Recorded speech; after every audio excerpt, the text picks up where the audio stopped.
Hi everyone, I'm Patty and I'm back today with another sewing video. And today I want to talk about jackets. I've got two styles of jackets to show you that I've made. This is the first one. It's the blazer by the Avid Seamstress. That's the brand or the pattern designer, and it's just simply called the blazer. And I've made two versions of this. This is the first one that I made, and I made it a while back. I made it, I guess, in 2021, maybe at the end of the summer. And I had only been sewing for about 6 months at that time, so this was a major undertaking for me. But I really wanted to make it. I had found what I thought was the perfect fabric and the perfect lining fabric. It's made of a faux suede, a black faux suede, and then the lining is like this iridescent navy blue. I don't know if you can, yeah, you can kind of see that it's got like a pattern in it. The pattern that's inside this lining is jailhouse graffiti. And I work in the judicial system. I'm a court reporter.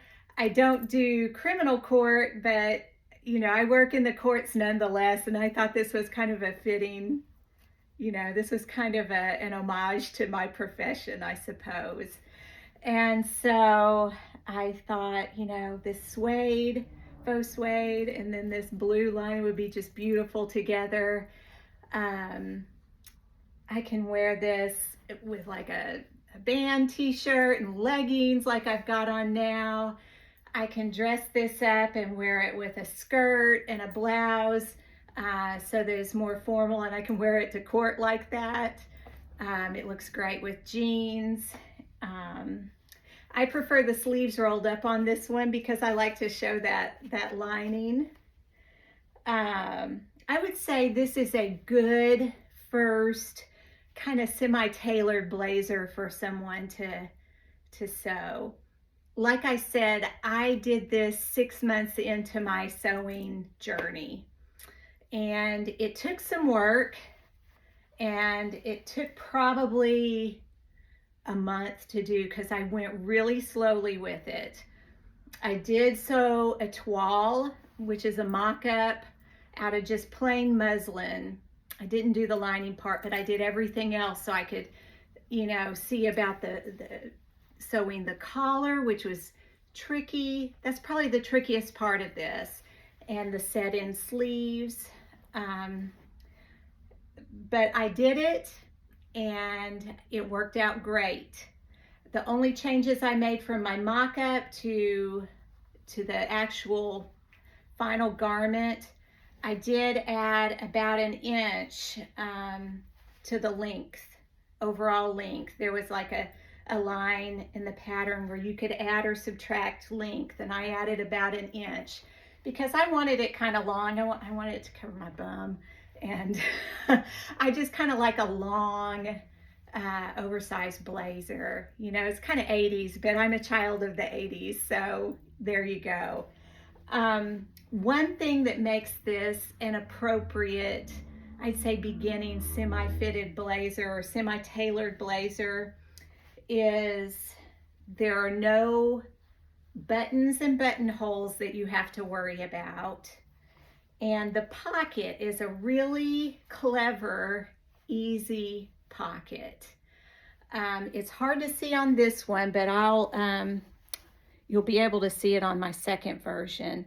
The front panels of this jacket are in 2 pieces that are separated horizontally by a seam. And there's an inseam pocket here. So rather than having to do a welt pocket, which are, from what I've heard, difficult, and I've never even attempted one yet. So I still consider myself very much a beginner, maybe an advanced beginner at this point, but I'm a beginning sewist. So this I was able to do without too much trouble. I followed the instructions that came with the pattern, which were really, really good. She had photographs the whole way through of each step, which I needed that level of hand holding. I did turn also to a video on YouTube by the Friday Pattern Company for one of their blazers, the Heather blazer, when it came to the lining and how to hem, you know, this bottom part here and how you attach that, because I couldn't feature that in my mind, how that looked as you were supposed to be doing that. I didn't get it. But watching that video, and also I think I maybe referred to that video on the collar construction and inserting the lining, also where the sleeves are concerned, because this whole thing is like origami with fabric. Sewing a blazer is an undertaking, but it is doable. So do not think you can't do it, because I'll bet you can. If you put your mind to it, you can do this, I swear. So anyway, this is the first view of it, and I'm going to stop the camera and come back in a second with my second version of this. Okay, I'm back with jacket number 2, the blazer number 2. This one I'm showing you, you can wear it, you know, pulled together and belted, and it looks great. You can wear this. I've got it with jeans and some little sparkly velvet flats with rhinestones on them, because I like bling. And you can also wear this with a skirt or black pants. I wear this in court also. I wear it out with friends. I've worn it to events. It's just a very versatile jacket. And it also looks great without the belt. Just wear it open and loose and relaxed like the other one. It's got the same construction as the other one, and you can see it a little bit better on this version. I tried to, I wasn't very successful at my pattern matching when I was making this though. I'll get better at that as time goes on. I think this is all a learning process, but you know, it is what it is. This fabric, I got this fabric and also the lining for the other jacket from Fabric Godmother in the UK. And this was some dead stock that they had just enough to make this jacket, so I jumped on it.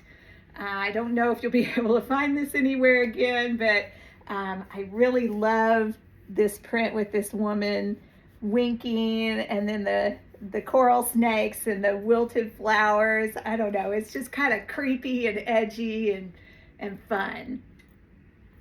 You know, people don't expect to see stuff like this. And so I like to do the unexpected, so here I am. I used the same pattern, as I said, the Avid Seamstress, the blazer, and just used it exactly as I did it with the black faux suede. Same measurements, everything. This is a stretch cotton, kind of a mid-weight, and then the lining is red with, it's got ladybugs all through it, which I thought went with the flowers. So yeah, this is the second one, and I made this last fall, so fall of 2022. I've got one more jacket to show you, and it's a different pattern, and I'll be right back. Okay, this is the third jacket and final jacket for today. and the third one and final one I've made so far. This is the Ilford jacket by the Friday Pattern Company. It's a workwear style jacket, and it can come in 2 lengths. You can have a long kind of duster style jacket, or this shorter kind of work style jacket. It's a unisex pattern. Men or women could wear it. You could make it up in a canvas or a denim, and it'd be just fine for a guy or a girl. I chose to make this out of what I had left of the linen from these Pietra pants that I showed you in my last video, my Friday Sews video a couple of weeks ago. And so it makes a nice summer weight suit. I found the buttons for it at Joann's, and they just seemed like they were made for it. It's hard to get it to focus, but anyway, they're black and white and kind of iridescent. So this is an easier construction in a lot of ways than the blazer. So you might want to start with something like this. The sleeves, you sew them in flat. So there's none of this real easing in the sleeve cap. Although I did struggle with that a little bit on this, but I think it was just because the fabric, the linen, is so slippery and wants to move and not stay true as you're sewing with it. It kind of wiggles around. So I did struggle with sewing in these sleeves. They're not perfect on the inside by any means whatsoever, but I'm okay with that. I still love wearing it. It's finished with bound seams on the inside, so it's not lined. It'll be nice and lightweight, but it's also not going to fray, which is always a problem with, you know, fabric like this. So the pockets I put on here are just patch pockets with a flap, and you can, you know, have a button closure on them. She has all kinds of pockets that you can choose from for this. I chose just the basic square pockets, but you could have some that are rounded here or angled. You could have a rounded flap. You could have pockets up here, but I didn't really want that for myself. You could have like a pencil pocket even. There's all kinds of pockets. And when she made hers on the video, she did a video, the Friday Pattern Company did, showing how to make this. And she had a pocket on the back where you could stick like a paperback book, and I found that appealing, and I might do that on a future jacket, but not this one. I just needed something simple here. So anyway, that's my jackets for today, and all of this is kind of a prelude to me making a winter coat. This is all kind of testing and teaching myself, because my coat is just worn out. I need a new coat, and I found this really, really cool fabric that's a wool boucle that's kind of a zebra stripe. So I'm probably gonna do that out of season, sew it up over the summer so it'll be ready to go in the fall. So I'll try to post some videos as I go along with that. Although I may save them for, you know, a more seasonable time to show those, because who wants to look at heavy wool boucle when it's 100 degrees outside? I may not even want to sew it when it's that hot. So anyway, I'll get to it when I get to it, I guess. So that's what it looks like buttoned. But anyway, hope you have liked my jackets, and I hope this has been helpful if you've been on the fence about making a jacket. There are some choices that are accessible and easy to do, and I hope you'll check out these patterns because they're both really well written. They kind of hold your hand the whole way through. Especially if you watch the video that goes along with this one. That is really a good way to kind of walk through it. So anyway, I hope you guys have a great rest of your day or evening whenever you're watching this, and I'll see you in the next video. Thank you.